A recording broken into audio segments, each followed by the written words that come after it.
The palace was calm that afternoon. The sky was light blue, and soft clouds moved slowly above the tall royal walls. Guards stood in their places, watching every corner, every gate, every road. Inside the palace, life moved as usual. Staff walked quietly. The sound of polished shoes touched the marble floors. Everything looked safe. Everything looked perfect. Princess Charlotte had been playing earlier in the garden with her toys. She laughed, ran, and chased butterflies near the flowers. Her laughter was soft and sweet. Everyone who passed by smiled when they saw her. She was small, kind, and full of life. The palace always felt warmer when she was around. Later that day, one of the staff members was told to take Charlotte back inside. The sun was going down, and the air was getting cooler. A black royal car was parked near the side area of the palace. It was often used to move items, not people. The staff member opened the car for a moment to place a box inside. Charlotte stood nearby, holding her doll. No one noticed when she stepped closer to the car. No one saw her look inside, curious and innocent. In just a few seconds, everything changed. The car door closed. The lock clicked. The staff member walked away, thinking nothing was wrong. Inside the car, Princess Charlotte suddenly felt darkness around her. The light disappeared. The air felt strange. She tried to open the door, but it would not move. She knocked softly at first. No answer. Her heart started to beat faster. She called out, "Hello?" But her voice sounded small and weak in the closed space. Minutes passed. The car became warm. Charlotte sat down on the seat, holding her doll tightly. She did not understand what was happening. She felt scared. She tried again to open the door. She pushed with her small hands. Nothing happened. Her breathing became faster. Her eyes filled with tears. Outside, the palace guard continued their duty. One guard, named Thomas, was walking his usual path near the parking area. He had worked at the palace for many years. He was careful and alert. As he walked past the black car, he felt something strange. He slowed down. At first, he thought he heard the wind. Then he heard it again. A sound, a soft cry. Thomas stopped walking. His face changed. He turned his head toward the car. He listened closely. The sound came again. This time, he knew it was not the wind. It was a child crying. His heart started to pound. He moved closer to the car and placed his hand on the window. The glass was warm. That was not normal. He leaned down and tried to look inside, but the windows were dark. He wiped a small part of the glass with his sleeve. What he saw made his breath stop. Princess Charlotte was inside. She was sitting on the seat, crying, her face red with fear. Tears ran down her cheeks. Her hands were shaking. She looked tired and scared. When she saw the guard, her eyes opened wide. She tried to stand and pressed her hands against the window. Thomas felt panic rush through his body. This was not just a mistake. This was dangerous. He quickly touched his radio and called for help. His voice was strong but filled with fear. "I have found Princess Charlotte locked inside a car," he said. "She is crying. The car is locked." Within seconds, other guards ran toward him. Their faces turned pale when they heard the message. This was serious. This was something that should never happen. One guard tried to open the door. It would not move. Another tried the other side. Still locked. Someone ran to look for keys, but time was passing. Inside the car, Charlotte was crying louder now. Her breathing was not normal. She was scared and confused. Thomas knocked gently on the window. "Princess Charlotte, it's okay," he said slowly. "We are here. You are safe." She looked at him, trying to be brave, but her fear was clear. She shook her head and cried, "It hurts. Please." Those words cut deeply into every guard's heart. The air inside the car was getting hotter. The guards knew they could not wait any longer. Thomas made a fast decision. "We must open the door now," he said. He stepped back, took a deep breath, and used all his strength. With a loud sound, he forced the door open. The metal bent. The lock broke. Fresh air rushed into the car. One guard quickly reached inside and lifted Charlotte carefully into his arms. She cried loudly now, holding onto him as if she would never let go. Her body felt weak. Her skin was warm. She was shaking. The guards moved fast. They carried her toward the palace doors. Staff members stopped and stayed, shocked and confused. Whispers filled the halls as the guards rushed inside. "Call the doctor," someone shouted. Charlotte was taken into a quiet room. She was placed gently on a soft couch. A blanket was wrapped around her. The palace doctor arrived quickly and began checking her. Charlotte's crying slowly became softer, but she still looked afraid. She held her doll tightly, as if it was the only thing keeping her calm. Soon, her parents were informed. The moment they heard the news, they ran. No titles, no crowns, just fear in their hearts. Her mother reached the room first. When she saw Charlotte, tears filled her eyes. She rushed forward and held her daughter close. "You're safe now," she whispered again and again. Her hands trembled as she touched Charlotte's hair. Her father stood nearby, silent. His face was pale, his jaw tight. Inside him, anger, fear, and pain mixed together. He looked at the broken lock report, the worried faces of the guards, and finally at his daughter. A royal palace was meant to protect its family.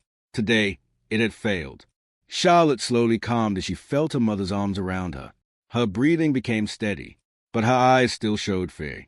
She did not want to let go. Outside the room, the guard stood quietly. Thomas looked down at his hands.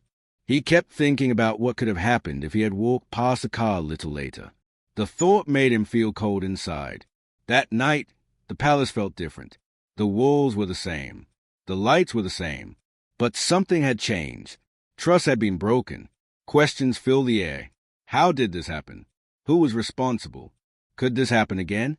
As Charlotte finally fell asleep, holding her mother's hand, the palace began to wake up to a hard truth. Even in the safest places, danger can hide. And this was only the beginning. Night fell over the palace, but no one felt calm. Light stayed on in many rooms. Guards walked with sharper eyes. Staff whispered as they moved through the halls. The palace, which once felt safe and peaceful, now carried fear inside its walls. Princess Charlotte slept in her mother's room that night. She refused to sleep alone. Each time her mother tried to move away, Charlotte's small hand reached out, holding tighter. Her breathing was slow now, but her face still showed fear. From time to time, she moved in her sleep, as if remembering the dark car and the locked door. Her mother sat beside the bed, gently touching her hair. Her eyes were red from crying. She kept thinking about what could have happened. The thought made her chest feel tight. A palace full of guards, cameras, and rules, and still her child was hurt. She silently promised herself that this pain would not be ignored. In another room, Charlotte's father stood near the window, looking out into the dark night. He had not slept. His hands were behind his back, clenched tight. He listened as senior guards and palace officers spoke quietly. Every word felt heavy. "This should never have happened," he said finally. His voice was calm, but full of anger. "I want answers. Every detail. No matter who is responsible." The head of palace security nodded. "We have started the investigation," he said. "All staff movements are being checked. Camera footage is being reviewed. No one will be spared." Charlotte's father turned away from the window. "Good," he said, "because this palace failed my daughter." Outside, guard Thomas stood alone near the parking area. The broken car door had already been taken away, but the memory stayed. He kept seeing Charlotte's face in his mind, red with fear, wet with tears. He was proud that he acted fast, but the fear of being too late haunted him. Another guard walked up to him. "You did the right thing," the guard said quietly. Thomas nodded, but his eyes stayed low. "Doing the right thing should not be about luck," he replied. "We were lucky today." As the night passed, cameras were watched again and again. One screen showed the staff member placing a box into the car. Another showed Charlotte walking closer, unseen by anyone. Then the door closed. The car remained still for a long time. No one came back. Silence filled the room where the footage played. That moment, the security head said slowly, pointing at the screen, "That is where everything went wrong." By morning, news spread through the palace. Staff members were nervous. Some cried quietly. Others feared losing their jobs. The palace had rules, but rules meant nothing if people failed to follow them. Charlotte woke up slowly as sunlight touched the curtains. She looked around the room, confused at first. Then memory returned. Her face changed. She sat up quickly, breathing fast. Her mother rushed to her side. "It's okay," she said softly. "You're safe. I'm here." Charlotte nodded but did not smile. "I don't like the car," she whispered. Her mother hugged her gently. "You won't go near it again," she said. "I promise." Later that day, the palace doctor returned to check Charlotte again. Physically, she was fine, but when he asked simple questions, Charlotte stayed quiet. She looked at her mother before answering. She did not want to be alone with anyone. The doctor spoke gently. "She is safe," he said to the parents later. "But fear like this stays in the heart for some time. She needs care, patience, and love." Love, the palace had plenty of, but trust was another matter. Charlotte's father ordered a full meeting. All guards, senior staff, and managers were called. The room was large, but it felt small with tension. Everyone stood in silence as he entered. "What happened to my daughter," he began, "was not an accident. It was a failure of duty." No one spoke. A child was left alone. A door was locked. Time passed. "That is not acceptable," he continued. "From this day, changes will be made. Stronger rules. Better checks. No excuses." His eyes moved across the room. "And if anyone believes their role here is unimportant, today proves they are wrong." The staff listened closely. Fear mixed with shame. One staff member stepped forward slowly. It was the one who had used the car earlier. His face was pale. His hands shook. "I did not see her," he said in a weak voice. "I thought she was with a nurse. I did not know." His voice broke. Charlotte's father looked at him carefully. "Not knowing is not an excuse," he said, "but the investigation will decide your future." The man lowered his head, tears falling. Meanwhile, Thomas was called into a private room. Senior officers thanked him for his fast action. One said, "You saved her life." Thomas felt his throat tighten. "I only did my duty," he replied. But inside, he knew this duty had changed him forever. That afternoon, Charlotte was taken for a short walk in the garden. Guards stayed close, but at a distance. Flowers moved gently in the wind. Birds sang. The world looked normal again. Charlotte held her mother's hand tightly. She took small steps. Each sound made her look around. A car passed far away, and she froze. Her grip tightened. Her mother stopped and bent down. "It's okay," she said softly. "That car is far away. You are safe with me." Charlotte nodded slowly. She tried to be brave. After a moment, she pointed at a flower. "It's pretty," she said quietly. Her mother smiled with tears in her eyes. That small moment felt like hope. But inside the palace walls, the investigation uncovered more questions. Why was a car unlocked so easily from the inside but impossible from the outside? Why were the sensors not working? Why did no alarm sound? Each answer led to another problem. Late that evening, Charlotte's father read the reports alone. His face grew darker with each page. This was not just one mistake. It was many small failures coming together. He closed the file slowly. "This ends now," he said to himself. As night returned, Charlotte slept again beside her mother. This time, her breathing was deeper, but fear still lived inside her dreams. Outside, guards stood watch under the moonlight. They were more alert than ever before. No one wanted history to repeat itself. The palace had learned a painful lesson, and the story was far from over. Morning came quietly, but the palace did not feel peaceful. Guards changed shifts with serious faces. Every door was checked twice. Every camera was watched closely. The palace was awake, but its heart was still heavy. Princess Charlotte woke up slowly. Sunlight touched her face, but she did not smile. She looked around the room first, as if checking where she was. When she saw her mother sitting beside her, she felt a little calmer. She reached out and held her mother's hand. "Did I sleep long?" Charlotte asked softly. "Yes." Her mother replied gently. "You slept very well." Charlotte nodded, but her eyes stayed low. "I dreamed of the car again," she whispered. Her mother felt pain in her chest but did not show it. She pulled Charlotte closer. "Dreams cannot hurt you," she said. "You are safe now." But both of them knew the fear was still inside Charlotte's heart. Later that morning, Charlotte's father walked through the palace halls with a head of security. They stopped in front of a small control room filled with screens. Each screen showed a different part of the palace. Some showed doors. Some showed gardens. Some showed empty hallways. "This palace has many eyes," Charlotte's father said slowly. "Yet none saw my daughter trapped." The head of security lowered his head. "We trusted the system too much," he said, "and people became careless." Charlotte's father turned toward him. "Carelessness nearly killed a child," he replied. His voice was calm, but sharp. Inside another room, a group of officers studied reports. Papers were spread across the table. One officer pointed at a page. "The car sensors were turned off manually," he said. The room became silent. Manually, another officer asked, "That means someone touched the system?" "Yes," the first officer replied. "It was not broken.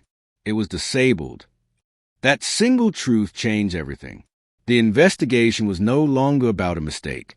It was now about intent. Meanwhile, Guard Thomas was walking his route again. Every step felt heavier than before. He passed the same place where he had found the car. He stopped for a moment, breathing slowly. He looked around, remembering the sound of crying, the heat on the glass, the fear in Charlotte's eyes. "You did not imagine it," he said quietly to himself. "It was real." A young guard approached him. "Sir, they want to speak with you again," he said. Thomas nodded and followed him.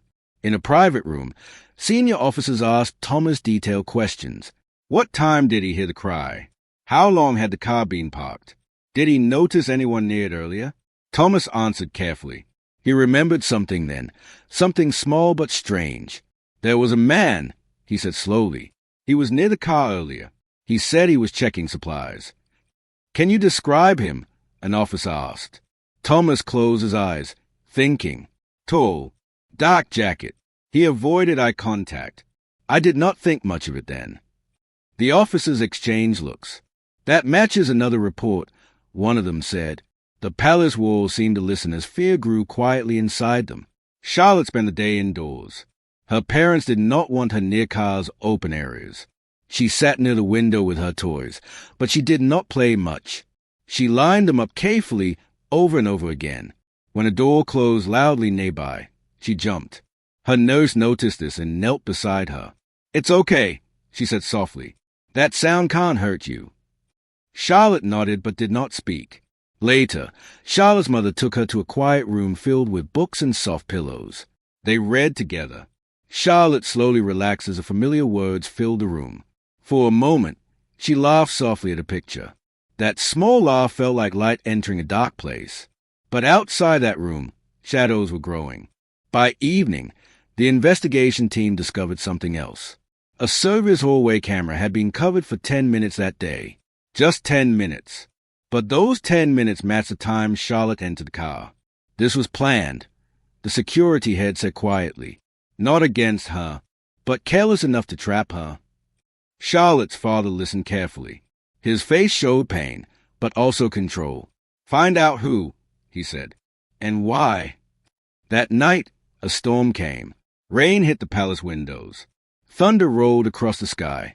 Charlotte woke suddenly, crying. The storm reminded her of the dark car. Her father rushed to her room and picked her up gently. He held her close. "You are not alone," he said softly. Charlotte buried her face into his shoulder. "I was scared," she whispered. "I know," he replied, "and I am sorry." Those words carried more weight than any royal speech. As the storm continued outside, guards moved carefully. Rain hid footsteps. Darkness made corners dangerous. Everyone was alert. In the security room, a new face appeared on the screen. A man walking quickly through a side gate, wearing a dark jacket. "Stop," an officer said. "Zoom in." The face was unclear, but the body shape matched Thomas's memory. "Who is that?" the officer asked. No one answered. At the same time, Charlotte finally fell asleep again. Her parents stayed with her, one on each side. For the first time since the incident, she slept deeply. But danger does not sleep. In the early hours of the morning, an alarm sounded quietly in the security system. Not loud, just enough to warn trained ears. A door near the old service wing had been opened. Guards moved fast but silent. "This person is still here," one guard whispered into the radio. The palace, once proud and calm, now felt like a place under threat. As guards closed in, the man disappeared into the shadows. And far away, Princess Charlotte slept, unaware that the danger connected to her pain had not yet ended. The palace had protected her once, but now it had to face the truth. The real test was still coming. The palace was silent, but it was not peaceful. Guards moved quickly through dark halls, their shoes making soft sounds on the floor. Radios whispered short messages. Every shadow felt alive. The storm outside had slowed, but rain still fell, tapping against the windows like quiet warning knocks. The alert from the service wing spread fast. Guards surrounded the area, closing gates and locking doors.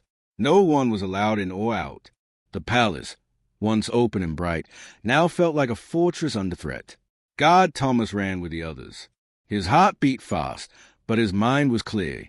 He remembered the man he had seen before, the dark jacket, the way he avoided looking up. Thomas felt sure now. That man was not a simple worker. "Check the old storage rooms," Thomas said into his radio. "There are many hidden paths there." Other guards agreed. They moved carefully, lights low, hands ready. Inside the palace, Charlotte's parents were awake again. They heard quiet footsteps and sensed something was wrong. Charlotte's mother stood near the bed, watching her daughter sleep. Charlotte's face was calm for now, but fear had marked her deeply. Charlotte's father entered the room quietly. "They found movement," he said softly.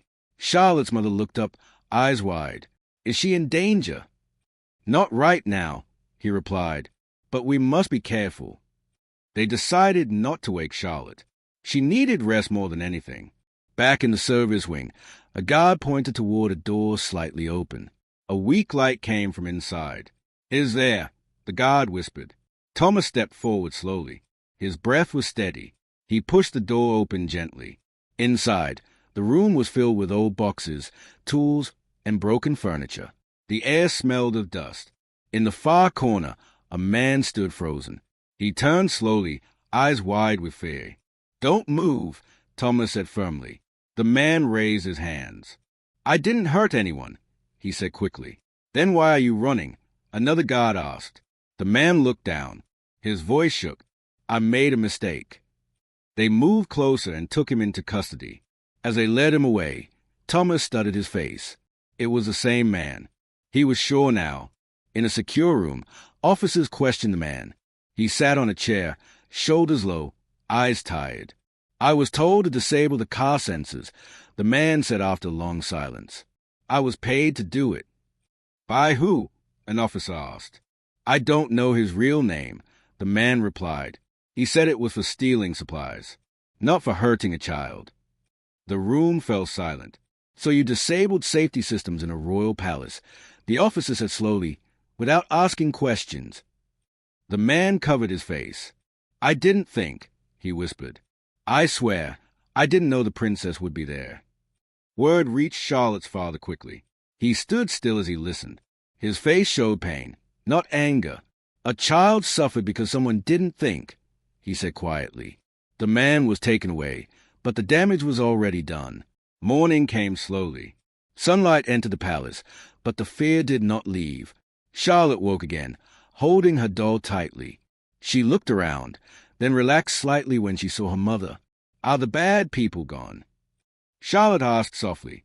Her mother paused, then smiled gently. "Yes," she said. "The guards are watching everything." Charlotte nodded, trusting those words. Later that day, Charlotte's parents decided something important. They would speak to her honestly, but gently. She deserved that respect. Charlotte sat between them on a soft couch. Her feet did not touch the floor. "Charlotte," her father said softly, "what happened was not your fault." She looked up at him. "I was just looking," she said quietly. "I know," he replied. "You did nothing wrong." Her mother held her hand. "Some adults made bad choices," she said, "but many others worked hard to keep you safe." Charlotte thought for a moment. "Like Thomas." "Yes," her father said with a small smile. "Like Thomas." That name made Charlotte smile for the first time in days. Later, Thomas was called to the family room. He walked in slowly, nervous. He had faced danger many times, but this felt different.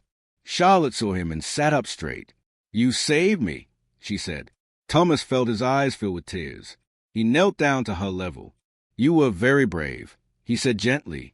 Charlotte hugged him suddenly. The room went quiet. That moment healed something broken inside the palace. But the story was not over. As days passed, more truths came out. The plan was not meant to hurt Charlotte, but it showed deep weakness in palace security. Systems trusted too much. People watched too little. Charlotte's father ordered changes. Old systems were removed. New safety rules were written. Guards were trained again. No corner was ignored. But change takes time. Charlotte slowly returned to her routine. She played again, but always looked around first. She stayed close to her parents. Loud sounds still made her jump. One afternoon, she stood near the window and watched cars from far away. She held her mother's hand. "I don't like them," she said. Her mother nodded. "That's okay," she replied. "You don't have to." That night, Charlotte slept alone for the first time since the incident. Her door stayed open. A guard stood outside. She woke once, looked around, then went back to sleep. For the first time, fear did not control her dreams. Outside, the palace stood strong, but wiser now. The walls had learned a lesson. Power means nothing without care. The people inside knew that protecting a crown is easy. Protecting a child is a true duty. And one final truth still waited to be faced. The palace woke to a quiet morning. The sun rose slowly, touching the tall walls with soft light. For the first time in many days, the air felt lighter. The fear that once lived in every corner had begun to fade, though its memory remained. Princess Charlotte woke early. She sat up in her bed and listened. No alarms, no rushed footsteps, just birds singing outside her window. She held her doll and took a deep breath, the way her mother had taught her. She stood up and walked slowly to the window. The garden looked peaceful again. Flowers moved gently in the wind. For a moment, Charlotte smiled. Her mother entered quietly. "Good morning," she said softly. Charlotte turned. "Good morning," she replied. "I slept all night." Her mother smiled with relief and hugged her. That small sentence felt like a victory. Later that morning, Charlotte's father met with palace leaders and guards. The man who disabled the car sensors had confessed fully. He had been hired by people outside the palace who wanted to steal royal supplies. They never thought about a child. They never cared. Justice moved forward quickly. The man was taken away. The others involved were found and arrested. The palace made it clear, no one who puts a child at risk would escape responsibility. But punishment was not the most important thing. Healing was. Charlotte's parents knew their daughter had changed. She was still kind, still gentle, but she was more quiet now, more careful. They wanted to help her feel safe again, not with words, but with actions. One afternoon, they invited Charlotte to walk with them through the palace halls. Guards followed at a respectful distance. "This is your home," her father said softly. "Nothing here should scare you." Charlotte nodded. She took small steps. When they passed a parking area, she stopped. Her hand tightened around her mother's fingers. Her mother knelt beside her. "We don't have to go further," she said. Charlotte looked ahead. She saw guard Thomas standing nearby. He noticed her and gave a gentle smile. Charlotte thought for a moment. Then she took one more step. And another. She did not go near the cars, but she did not turn away either. That alone was brave. Thomas watched quietly, his chest tight with emotion. He knew this moment mattered. Later, Charlotte's parents thanked Thomas again. This time, not as royals, but as parents. "You did more than your duty," Charlotte's father said. "You protected our child." Thomas bowed his head. "I will always protect her," he replied. Charlotte ran forward and hugged him again. "You make me feel safe," she said. Those words stayed with Thomas forever. As weeks passed, the palace slowly returned to normal. New safety systems were installed. Cars were checked again and again. No child was ever left alone, not even for a moment. Charlotte returned to her lessons. She learned to read, to draw, to sing. Some days were easy. Some days were hard. But she was never alone. One evening, Charlotte sat beside her father as he read a book. She leaned against him and listened carefully. "Papa," she asked suddenly, "why did that happen to me?" Her father paused. He closed the book and thought carefully.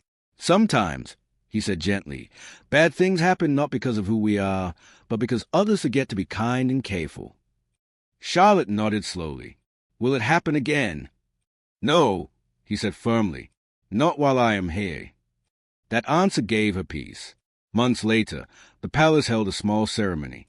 Not for power, not for pride, but for courage. God Thomas was honored for his bravery. He stood tall, but humble. He did not speak much. He did not need to. Charlotte watched from her seat. She clapped softly, smiling. She had learned something important. Heroes do not always wear crowns. Sometimes they wear uniforms. That night, Charlotte slept peacefully in her own room. The door was open. Light filled the hallway. A guard stood watch. She dreamed of the garden, of flowers, of butterflies, not of cars, not of darkness. In the quiet palace, lessons had been learned. Systems had changed. Hearts had grown wiser. The royal family understood something deeply now. True strength is not shown in titles or walls. It is shown in how we protect the most innocent. And Princess Charlotte, once a frightened child in a locked car, had become a symbol of something greater. Hope, safety, and the promise that no child would ever be forgotten again. The palace stood tall under the stars. But this time, it stood for love.